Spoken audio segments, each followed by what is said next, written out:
साल की उम्र में मरना तो है, और यहाँ का 100 साल 1 सेकंड, और मरने के बाद जहाँ गए वहां मौत ही नहीं है। वहां खरबों साल, बेगिनती साल सदा मौत को ज़बह कर दी जाएगी। जो बाग में है तो बाग में है, जो आग में है तो आग में है। कभी सोचा ही नहीं कि मरने के बाद भी कोई जिंदगी है क्या? यह दुनिया की जिंदगी के लिए 18 घंटे पढ़ना, वतन से बेवतन होना, रात रात भर फैक्ट्री के दरवाजे पे नौकरी करना, दिन दिन भर खेत में हल जोत के बारिश में भीग करके रोपा करना, खेती बाड़ी करना, बिजनेस करना, वतन से बेवतन होना, सऊदी अरब में जाके ऊंट चरा के पैसा कमा के छोटा सा घर बना लेना, उम्र हो गई 90 साल, फिर मर जाना। मरने के बाद कहां जाना? जहां का एक दिन 50,000 साल के बराबर होगा। कभी नहीं सोचते वहां मरने के बाद, ना औलाद के बारे में सोचते हैं। ये औलाद मरने के बाद जहन्नम में जलेगी। इसलिए दुनिया में 100 साल ही जीना है तो चाहे जिस तरह से हो जी ले, चाहे अपना घर हो चाहे किराए का घर हो, मरना तो है ही। चाहे बिरयानी खाओ चाहे सूखी रोटी खाओ, मरना तो है ही। चाहे डीएम बनो चाहे चपरासी बनो, मरना तो है ही। ये बात बच्चों की घुट्टी में कौन पिलाएगा? नहीं, दुनिया को खुशगवार बनाने के लिए नमाज छोटे छोटे मगर डीएम बनना है, मास्टर बनना है, बिजनेस करना है, मकान बनाना है, गाड़ी खरीदनी है। सिर्फ दुनिया ही दुनिया है। अब अगर ये बच्चे दुनियादार हो गए, इसमें कसूर हमारा है कि मैंने इनके सामने कभी नेकों का चर्चा नहीं किया, कभी हमने नेकों का जोग्राफिया नहीं बयान किया कि गौसे आजम का जुल्फ ऐसा था, गौसे आजम की दाढ़ी ऐसी थी, गौसे आजम की रात गुजारने का अंदाज ऐसा था, गौसे आजम के दिन गुजारने का अंदाज ऐसा था। हमने घर में बहस थे बाप अपने बच्चों को कभी नहीं समझाया। अभी 1 घंटे तकरीर में ये क्या सीखेगा? सबसे बड़ा मुअल्लिम बच्चों के लिए बाप होता है, और बाप को फुर्सत नहीं है कि वह 5 मिनट अपने बच्चों से बात करे। सबसे बड़ी मुअल्लिमा माँ होती है, और माँ को फुर्सत नहीं कि अपने बच्चों को बैठा करके बच्चों के सामने औलिया सालिहीन की जिंदगी बयान करे। इसलिए हमारे बच्चों ने जो मोबाइल में, टेलीविजन में देख देख कर जिनको अपने लिए मॉडल चाहा, उसको मॉडल माना, अब उसकी तरह बाल रख रहा है, उसकी तरह दाढ़ी रख रहा है। हम 1000 चीखते थे दाढ़ी रखो, दाढ़ी का बड़ा गहरा रिश्ता कुव्वत से है, मगर नहीं मानता था। मगर अभी फिल्म में एक नाचने वाला फ्रेंच कट दाढ़ी रखा, कोई इधर अंदर सेटिंग करके रखा, कोई एक तरफ बहा के रखा, कोई इधर छाड़ के इधर छाड़ के बीच में लटका के रखा, कोई इधर से मुंडा के रखा। अब उसी की नकल सारे बच्चे कर रहे हैं। हम लोग चीखते थे कि दाढ़ी रखो, मर्द हो दाढ़ी अल्लाह ने तुझको दिया है, औरतों को दाढ़ी नहीं दिया है। औरतें वो है जो चूड़ी पहनती है, औरतें वो है जो पर्दे में रहती है, औरतें वह है और जिसके ऊपर में दुपट्टा रहता है, औरतें वो है जिसके ऊपर में मोटी चादर रहती है। औरतें जब घर में रहती हैं तो समाज पाकीज़ा होता है, और औरतें जब जींस टी शर्ट पहन के दुपट्टा हटा के समाज में घूमती हैं तो सारा समाज ज़िनाकारी की कीचड़ में लथपथ हो जाता है। और जिस समाज में ज़िना फैले उस समाज में खौफ व हरास का माहौल अल्लाह तारी कर देता है, और जालिम हुकूमत को उस पर मुसल्लत कर देता है। जहां ज़िना हो वहां के लोग हिजड़े और बुज़दिल होते हैं, जहां सूदखोरी हो वहां जालिम हाकिम मुसल्लत होता है, जहां शराब पिए जाए वहां सेहत छीन ली जाती है। ये आज जो दुनिया में सेहत गई, आज जो कदम कदम पे हॉस्पिटल है, आज जो कदम कदम पे डॉक्टर है, ये हमारे गुनाहों का नतीजा है कि आज हमारा समाज हॉस्पिटल से भर गया, हमारा समाज डॉक्टरों से भर गया। हमारे घर के 10 लोग और 10 बीमार चल रहे हैं। ये बीमारियों से सारा समाज भर गया। क्यों? हदीस में आया है कि जो फजर की नमाज छोड़ेगा उसके चेहरे का नूर खत्म हो जाएगा। अब यहाँ चेहरे का नूर खत्म है, चेहरा बदरंग है, चेहरा काला हो रहा। अरबों में खेलने के बाद हमेशा मायूसियत रहती है, डिसअपॉइंटमेंट चेहरे पे रहता है, हमेशा मायूसियत रहती है। चूंकि हवस है 10 करोड़ की, अब पुल पास में है 2 करोड़ रुपया, ये गरीब को 2000 मिल जाए तो ये फूले न समाता है, और यहाँ 2 करोड़ के बावजूद चेहरा सूखा है। क्योंकि प्रॉपर्टी का उन्होंने सौदा किया है, वहाँ 2 करोड़ रुपए 10 करोड़ रुपए चाहिए, अब पॉकेट में है 2 करोड़, ये 8 करोड़ कहाँ से आएंगे? इसी फिक्र में इसका दिमाग उड़ा रहता है, हॉपलेस रहता है, पागल हो जाता है, नहीं काम पूरा हो तो जहर खा के मर जाता है। महलों में रहने वाला ज्यादा जहर खा रहा है। फिल्म इंडस्ट्रीज में नाचने वाला जिसकी पैरवी में मेरा बच्चा जोकर की तरफ बाल रखता है और दाढ़ी रखता है, वो जहर खा के रोजाना मर रहा है। और आए दिन वो जिम में, फिल्म इंडस्ट्री का सबसे खूबसूरत नौजवान अभी 5 महीना पहले जिम में हेल्दी बनने के लिए वो लोहे को घुमा रहा था, चक्कर आया, गिरा, वहीं मर गया। बिल्कुल 35 साल का खूबसूरत नौजवान वहां मर गया। मौत जिम का चक्कर लगा रही है। शादी की महफिल में डांस करते हुए कई केसेस, कई खबरें आई कि औरतें नाच रही थी, चक्कर आया, मर गई। मर्द नाच रहा था, 70 साल का बूढ़ा नाच रहा था पोती की शादी में, मर गया। 18 साल का जवान बुला के नचवाया जा रहा था और अचानक अटैक आया, वही शादी की महफिल में पड़ गया, फिर भी हमारी आंख नहीं खुलती है। हम नहीं देखते हैं जब फिल्म इंडस्ट्री का रहने वाला जहर खा के मर रहा है। जहां लालच है जहर खाना होगा, और जहां सब्र है वहां चाहे किराए के घर क्यों ना हो, अल्लाह बादशाहों जैसा सुकून अता कर देता है। जहां बादशाहत है वहां लालच है, तो बादशाहत फकीरी से बदतर है। और जहां सब्र है, जहां कनात है, जहां तवक्कुल है, जहां इस्तिग़ना है, जहां बेनियाज़ी है, जहां देने की प्रवृत्ति है लेने की नहीं, जहां सब्र है उससे बड़ा बादशाह कोई नहीं है। इसलिए अल्लाह ने चैन का सारा रिश्ता मुस्तफा की सुन्नतों के साथ वाबस्ता कर दिया। सुकून और चैन का सारा रिश्ता मुस्तफा की सुन्नतों के साथ वाबस्ता कर दिया। जो मेरे महबूब की गुलामी करे, महबूब की बात माने, महबूब की तालीम पे अमल करे, महबूब के इरशाद को अपने लिए मशअल राह बनाए, वो रहे किराए के घर में उनका चेहरा गुलाब की तरह खिला रहता है। जैसे कभी नहीं सुना होगा कोई अल्लाह वाला खुदकुशी किया हो, कभी नहीं सुना होगा कोई एक आलिम रब्बानी खुदकुशी किया हो।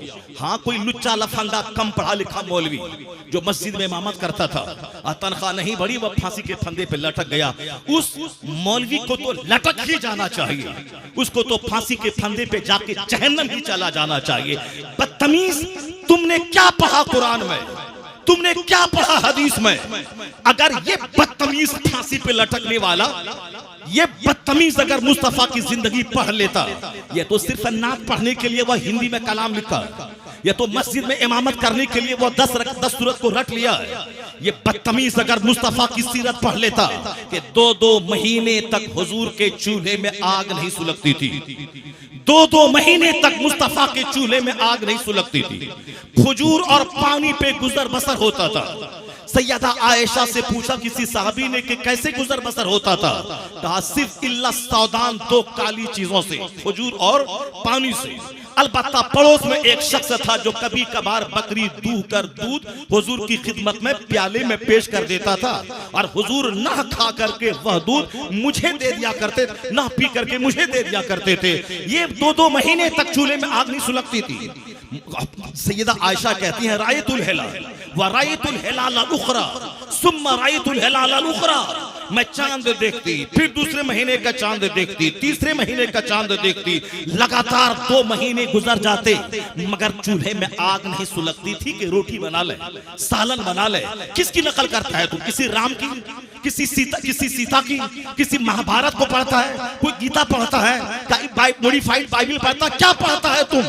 अगर तुम मुस्तफा को पढ़ लिए होते तो कभी ये 5000 रुपए तनख्वाह की वजह से ये खतरनाक कदम उठा के तुम खरबों साल के जहन्नम में नहीं जाते, खुदकुशी करके अपनी जिंदगी को आग में नहीं डालते। अगर मुस्तफा को पढ़ लेते तो तुम सब्र के साथ रहते।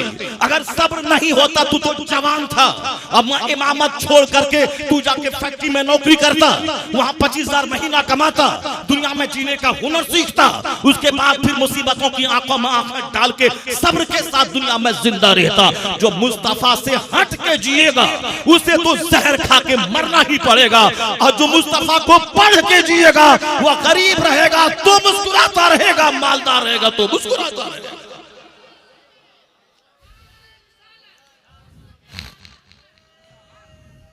और चंद जोकर है जो उसकी हिमायत में लिख रहा है ये जहर खा के मर गया, ये फांसी के फंदे पे लटक गया। फांसी के फंदे पे लटकने वाला वो होता है जो दीन दुनिया नहीं समझता, जो दीन को नहीं समझता। सुशांत सिंह राजपूत तो अरबों में खेलता था, वो क्यों फांसी के फंदे पे लटक गया? सिर्फ गरीबी से झुंझला के बहुत सारे लोग हैं जो मकतब में कमाते हैं 5,000 रुपए महीना, कहां जहर खा के मर रहे हैं। बहुत सारे लोग हैं हमारे झालिदा में जो ठेला और रेड़ी पे सेब के बेचकर दिन में 300 रुपए कमा के जीते हैं, कहां वो खुदकुशी कर रहे हैं। बहुत सारे लोग हैं सड़क के किनारे, वो सेब और फटा हुआ संतरा बेचते हैं, 200 रुपए कमाते हैं, कहां जहर खा के मरते हैं। बहुत सारे हमारे समाज के मजदूर हैं जो 5 घंटे 8 घंटे ईंट ठोकर नीचे से 3 मंजिला मकान पे ईंट चढ़ाते हैं, पसीने में शराबोर होके। वो कहां खुदकुशी करते हैं, वो कहां जहर खा के मरते हैं। जहर खा के मरेगा वो जो कुरान नहीं पढ़ेगा, फांसी के फंदे पे लटकेगा वो जो हुजूर की हदीस नहीं पढ़ेगा, फांसी के फंदे पे लटकेगा वो जो सरकार की सीरत से रोशनी हासिल नहीं करेगा, और जो पढ़ के सिर्फ दूसरों को सुनाएगा और खुद अपना अमल नहीं करेगा, उसे तो जहर खा के मरना ही पड़ेगा। इसलिए मैं तुमसे कहता हूं कि दीन सीखो, मुस्तफा को अपना आइडियल मान लो, सरकार दो जहां की सुन्नत को सीख के अपने घर में सुन्नतों का माहौल पैदा कर। अगर 5 दिन का फाका भी होगा तो तेरे घर में अगर अहले बैत की मोहब्बत है तो सैयदा फातिमा 3 दिन से भूखी हैं, मौला अली 3 दिन से भूखे हैं, उनकी कनीज फिजा 3 दिन से भूखी है, 3 दिन का रोजा है। यहूदी के यहाँ से आटा कर्ज ला के रोटी बनाई गई है। इफ्तार के टाइम में एक मिस्कीन आ गया, रोटी उठा के दे दी गई, पानी पी के रोजा, दूसरा रोजा चालू है। दूसरे दिन रोटी बनी, एक कैदी आ गया, रोटी उठा के दे दी गई, फिर पानी पी के तीसरा रोजा चालू है। और तीसरे दिन रोटी तैयार हुई तो एक यतीम आ गया, तो तीनों दिन यतीम, मिस्कीन और कैदी को रोटी दे दी गई। और यहाँ फाके में जरा शिकवा तक नहीं है। और उनका फरमान क्या है, मैं तुम्हें जो खिला रहा हूँ अल्लाह की मोहब्बत में खिला रहा हूं। लफ्ज़ थैंक्स भी मैं तुमसे सुनना नहीं चाहता कि तू लफ्ज़ शुक्रिया कहे, नहीं, मैं अल्लाह रब्बुल इज्जत से इसका बदला मांगता हूं। तो अल्लाह ने जिब्राइल अमीन को भेज के मुस्तफ़ा के घर वालों की तारीफ की, वयुतइमूना ताम अला हुब्बिही यतीमम व मिस्कीनम व असीरा। और खिलाने के बाद कहते हैं इन्नमा नुतइमुकुम लिवजहिल्लाह ला नुरीदु मिनकुम जज़ाअ वला शुकुरा। हम इसका कोई बदला और लफ्ज़ शुक्रिया भी तुझसे सुनना नहीं चाहते। हमने जो भूखा रह के खिलाया है वह सिर्फ अल्लाह से बदला मांगने के लिए मैंने खिलाया है। इसका सारा अज्र अल्लाह से मैं चाह रहा हूं, अल्लाह से मैं चाह रही हूं। सैयदा फातिमा के कौल को नकल किया गया। यह 3 दिन का फाका है, मगर अल्लाह की रज़ा पे राजी है वह लोग जिसके सब्र की धूम आसमान पे मची है। जनाब जिब्राइल अमीन सूरह तहर की आयत में नासिल हो गए। तो जहां सब्र है, जहां तवक्कुल है, जहां कनात है, उसी का चर्चा आसमानों में है, उसी का चर्चा फरिश्तों की झुरमुट में है। वही दूसरों के लिए आइडियल बन जाता है। और जहां लालच है, जहां बेसब्री है, जहां मजीद हवस है, वहां तो जहर खा के मरना पड़ेगा। पता चला जब फिल्म इंडस्ट्रीज में अरबों कमाने वाला जहर खा रहा है और यहाँ 200 कमाने वाला मस्त 5 वक्त नमाज पढ़ने के बाद उसी 200 में राजी रह रहा है, तो पता चला कि पैसा मसले का हल नहीं है। मसले का हल मुस्तफा की सुन्नत, मुस्तफा की सीरत, मुस्तफा का तरीका है, जो हुजूर को सामने रखेगा। यहाँ भी मुस्कुराएगा, मरेगा तो मुस्तफा की शफाअत से जन्नतुल फिरदौस का हकदार हो जाएगा।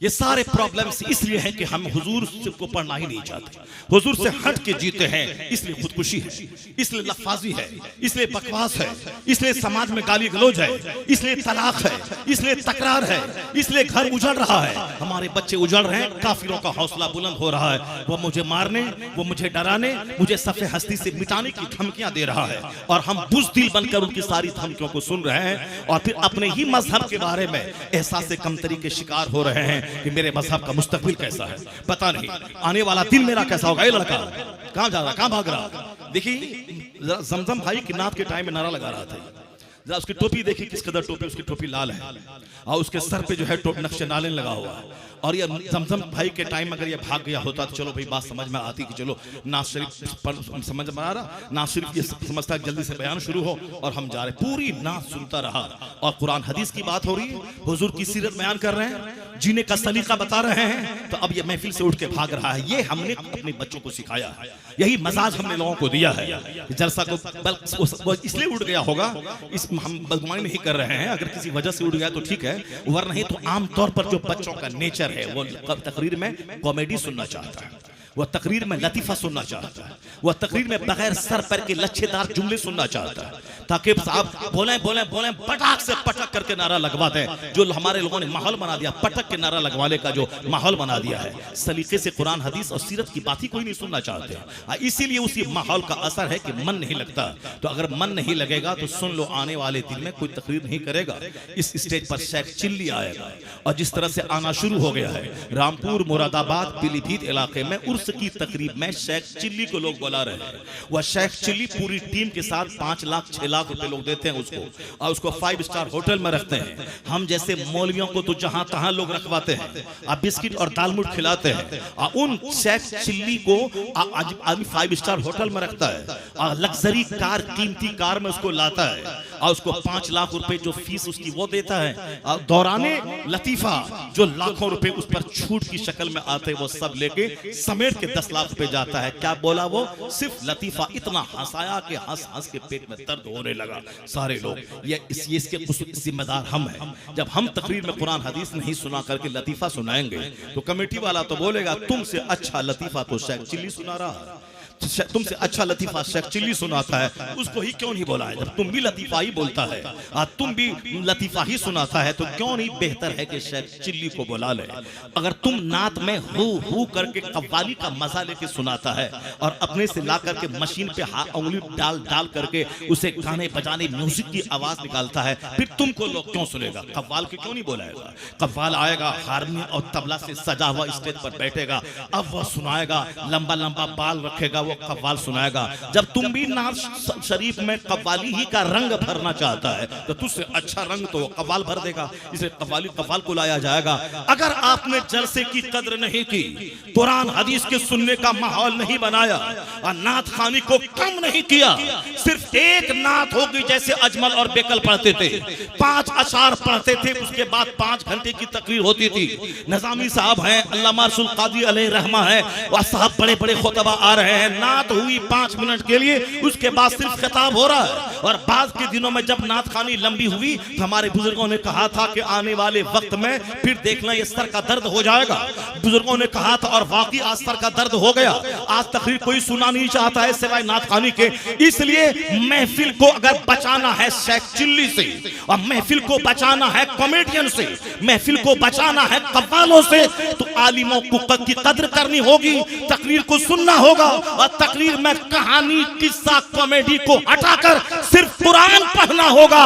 अल्लाह बड़ा है तो अल्लाह की बात भी सबसे बड़ी है। जो हौसला अल्लाह की बात से मिल सकता है वो गैर खुदा की बात से मिल ही नहीं सकता।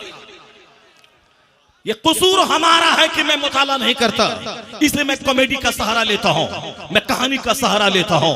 अगर तुम खतीब हो तो कुरान पढ़ो, कुरान पढ़ के लोगों को बताओ, लोगों को हौसला दो, हुजूर की हदीस पढ़ के बताओ कि हुजूर ने क्या कहा है। फिर उसके बाद तब खिताबत का हक अदा होगा। किस्सा कहानी और कॉमेडी से नहीं होगा। हा हा हा हा करने से काम नहीं चलेगा, एक्टिंग करने से काम नहीं चलेगा, लिबास बदलने से काम नहीं चलेगा। कुरान पढ़ के सुना, हुजूर की हदीस सुना, सरकार की सीरत सुना, और महफिल 1 घंटे की हो मगर पूरी मजहबी महफिल हो, ना कि उसमें दुनिया उसमें मिक्स हो जाए। अगर ऐसा हुआ तो यहाँ से नौजवान उठेंगे तो मस्जिद की बर्बादी का रोना नहीं, मस्जिद की आबादी का मंजर देखने को मिल जाएगा। अल्लाह तबारक व तआला हम सबों को दीन सुनने, दीन सीखने और दीनी महफिलों की कद्र की तौफीक अता फरमाए। मैंने बात वहां से उठाई थी, वाज से दिल जिंदा होता है, तकरीर से आदमी का ख्याल बदलता है, आदमी जिंदगी में यू टर्न लेता है। कैसे लेता है? एक मिसाल में देता हूं आपको कि गुफ्तगू कैसे आदमी की तकदीर बदल देती है, गुफ्तगू आदमी के कैसे सोच बदल देती है, गुफ्तगू का क्या असर होता है। अगर आपकी तवज्जो अगर मेरी तरफ है तो आप गौर से सुनिए इसको। गुफ्तगू ही तो थी। एक शख्स ने हजरत बिलाल को कहा, या इब्न सौदा, एक काली औरत का बेटा, कालीन का बेटा, आदमी है, आदमी की जबान से बात निकल गई, जबान फिसल गई, जबान से कह दिया एक काली औरत का बेटा। उन्होंने नहीं हाथ उठाया कि तुमने हमको क्यों कहा कालीन का बेटा, तुमने मेरी माँ लगा कि मुझको क्यों कहा, मार देंगे काट देंगे। नहीं, मारने काटने की बात वो करता है जिनके पास अकल नहीं होती है। ये मार काट सिर्फ जिहाद के लिए, जब मस्जिद की आबरू खतरे में पड़ जाए, जब हमारा मुसलमान बना रहना मुश्किल हो जाए, उस वक्त सिर्फ दुआ से काम नहीं चलेगा, उस वक्त दिमाग में जिहाद का जुनून चढ़ाना होगा। मरना तो है ही, चाहे बुज़दिल बन के क्यों मरे, हॉस्पिटल में एड़ी रगड़ के क्यों मरे, क्यों दूसरों के सामने खिगिया के मरे, मौत मरे वो 2-4-10 मुशरिकीन को जहन्नम पहुंचा दे, फिर शहादत की मौत मरे। फिर शहादत की मौत मैंने ये है, वो है जिहाद। जिहाद कब है? जब मेरा नमाज पढ़ना मुश्किल हो जाए। जिहाद वो है जब मेरा कुरान पढ़ना मुश्किल हो जाए। जिहाद उस वक्त में जबकि मेरी मस्जिद की आबरू का बचना मुश्किल हो जाए। उस वक्त फिर जिंदगी किस काम के लिए है? या जिंदगी ऐसे थोड़ी किसी लड़की के लिए जिया जाए? या दिल इसीलिए है कि किसी चोड़ा चमार को दिया जाए? या दिल इसीलिए है कि लिव इन में रहा जाए? या दिल इसीलिए है कि किसी डोमनी की बेटी को दे दिया जाए?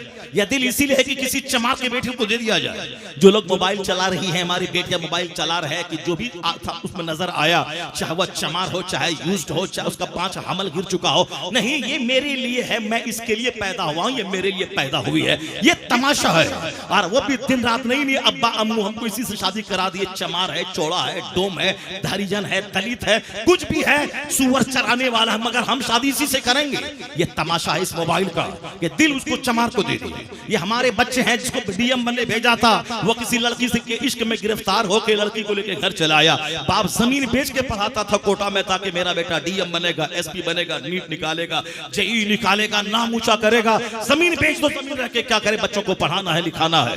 जमीन बेच दिया, घर किराए पे रख दिया ताकि मेरा बेटा पढ़ेगा, मेडिकल निकालेगा, आईएएस निकालेगा, यूपीएससी निकालेगा, मेरा बेटा नाम ऊंचा करेगा। अब वहां बेटा छोकरीबाजी करके चला गया, वहां से लड़की को लेके चला आया, तो मेरा बेटा इश्कबाज हो रहा और दूसरों हरिजनों के बच्चे डीएम बन रहे हैं। अब मेरी बेटी इश्कबाज हो रही और हरिजनों की बेटी 4 बच्चे की मां होने के बाद मेरे बिहार में वो बीपीएससी कंप्लीट करके वो ब्लॉक डेवलपमेंट ऑफिसर बन रही है।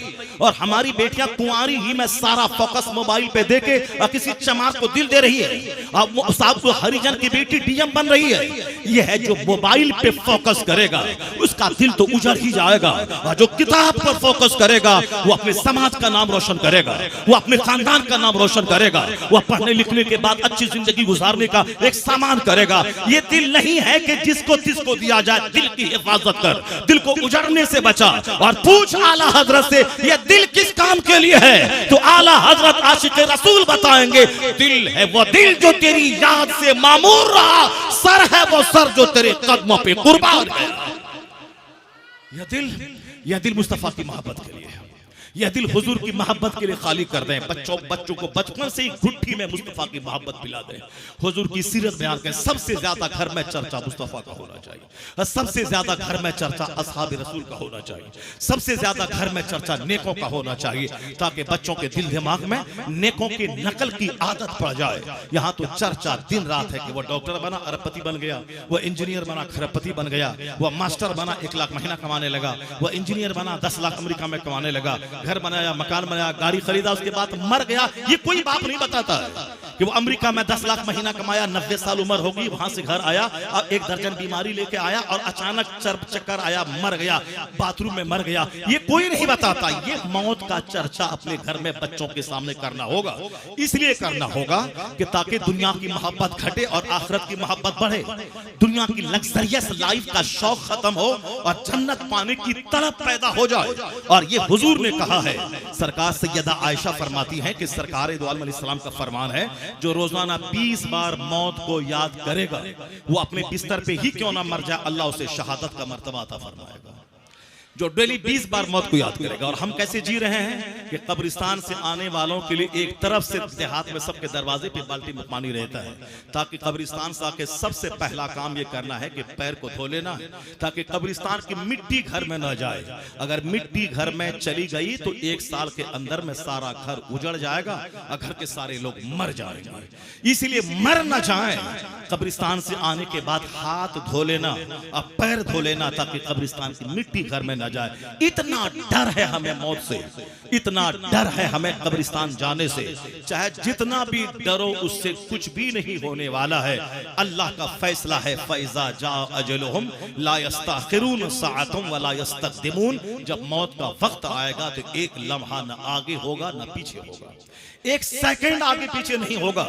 ये मुंह में मिट्ठू बनते रहो कि एम से लेके जाते तो बच जाता, पीएमसीएच लेके जाते तो बच जाता, रिम से लेके जाते तो बच जाता। ये सब शैतानी धोखा है। हुजूर कहते हैं फला तकुल लौ फइन्ना लौ तफ्तहु अमल शैतान। ये हदीस में आया है कि इन केस अगर, जिसको अरबी में कहते हैं लौ, लाम वा ज़बर लौ, लौ का माना होता है इन केस, अगर, काश।